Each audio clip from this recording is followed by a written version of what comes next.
Last week, White House Press Secretary Sean Spicer said he was going to let President Trump's tweets alleging wiretapping by former President Barack Obama speak for themselves. This week, Spicer is not merely speaking for the tweets, he is rewriting their meaning. If you look at the president's tweet, he said very clearly, quote, wiretapping in quotes, Spicer said during Monday's news briefing, making air quotes with his fingers to emphasize his point. There's been substantial discussion in several reports. There's been reports in the New York Times and the BBC and other outlets about other aspects of surveillance that have occurred.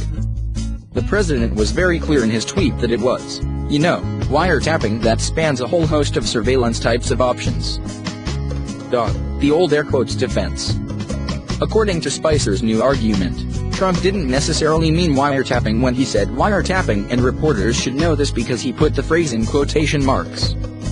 By wiretapping, Trump could have been referring to anyone among a whole host of surveillance types.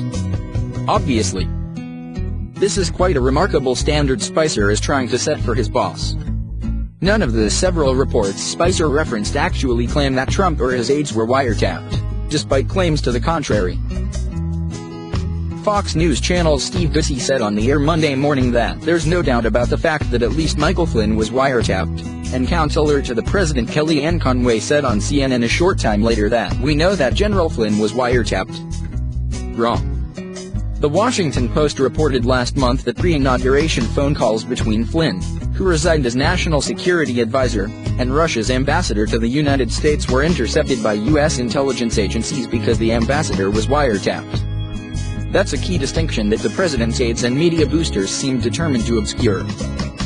If Trump has evidence that Flynn or anyone else on his team was bugged, he has not produced it, and news reports do not support his charge against Obama. But Spicer contended in the briefing room that Trump is nevertheless right by an incredibly loose definition of wiretapping that includes a wide range of investigatory tactics.